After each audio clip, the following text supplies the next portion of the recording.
Rowdy sheeter ಬಿಕ್ಲು ಶಿವನ murder ಕೇಸ್ನಲ್ಲಿ ಪ್ರಮುಖ ಆರೋಪಿ ಜಗ್ಗ ಎಲ್ಲಿದ್ದಾನೆ ಅಂತೇಳಿ ಯಾರಿಗೂ ಗೊತ್ತಿರಲಿಲ್ಲ. ವಿದೇಶದಲ್ಲಿದ್ದಾನೆ ಅಂತಿತ್ತು. ಬ್ಲೂ ಕಾರ್ನರ್ ನೋಟಿಸ್ ಅನ್ನು ಹೊರಡಿಸಲಾಗಿತ್ತು. ಅಂತೂ ಇಂತೂ ಯಶಸ್ವಿಯಾಗಿ ಸಿಐಡಿ ಟೀಮ್ ಜಗದೀಶ್ನನ್ನ ಅರೆಸ್ಟ್ ಮಾಡಿದ್ದಾರೆ.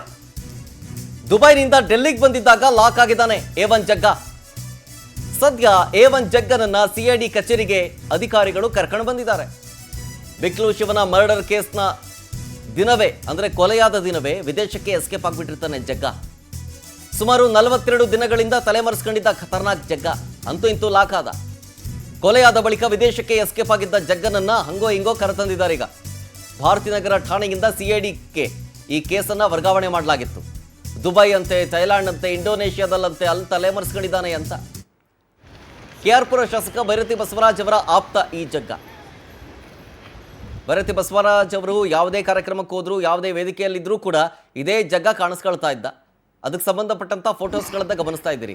ಈತನನ್ನ ಡೆಲ್ಲಿಗೆ ಬಂದಂಥ ಸಂದರ್ಭದಲ್ಲೇ ಸಿಐಡಿ ಟೀಮ್ ಅರೆಸ್ಟ್ ಮಾಡಿ ಕರ್ಕೊಂಡು ಹೋಗ್ತಾ ಇದ್ದಾರೆ, ನೋಡ್ತಾ ಇದ್ದೀರಿ. ಸಿಐಡಿ ಅಧಿಕಾರಿಗಳಿಂದ ಜಗ್ಗ ಅಲಿಯಾಸ್ ಜಗದೀಶ್ ಫುಲ್ ಗ್ರಿಲ್ ನಡೆಸಲಾಗುತ್ತೆ. ಈಗ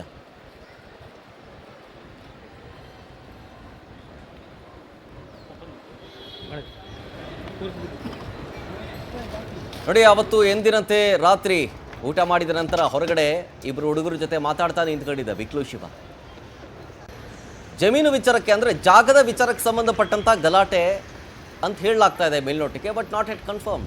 ಯಾಕೆಂದರೆ ತನಿಖೆ ಆಗಿ ಪೊಲೀಸರು ಅದನ್ನು ಕನ್ಫರ್ಮ್ ಮಾಡಬೇಕು. ಈ ಜಗ್ಗನಿಗೆ ಇದ್ದಂತಹ ವೈರತ್ವ ಏನು, ಯಾಕಾಗಿ ಈ ರೀತಿಯಾಗಿ ಕೊಲೆ ಮಾಡೋದಕ್ಕೂ ಮುಂದಾಗಿದ್ದು, ಅದೆಲ್ಲವನ್ನು ಕೂಡ ಸೂಕ್ತ ರೀತಿಯಲ್ಲಿ ತನಿಖೆ ಮಾಡಿ ಅದನ್ನು ಅಫಿಷಿಯಲ್ ನೋಟ್ ಮಾಡ್ತಾರೆ, ಅದನ್ನು ಚಾರ್ಜ್ ಶೀಟ್ನಲ್ಲಿ ಉಲ್ಲೇಖ ಮಾಡ್ತಾರೆ. ಸದ್ಯ ಈಗ ಆಗ್ತಾ ಇರೋ ಡೆವಲಪ್ಮೆಂಟ್ ಸಂಬಂಧ ಜಗದೀಶ್ನನ್ನ ಈಗ ಕರ್ಕೊಂಡು ಬಂದಿದ್ದಾರೆ. ದುಬೈನಿಂದ ಡೆಲ್ಲಿಗೆ ಬಂದಿದ್ದಾಗ ಲಾಕ್ ಮಾಡಿದ್ದಾರೆ. ಈಗ ತನಿಖೆ ಇನ್ನಷ್ಟು ಚುರುಕುಗೊಳ್ಳುತ್ತೆ.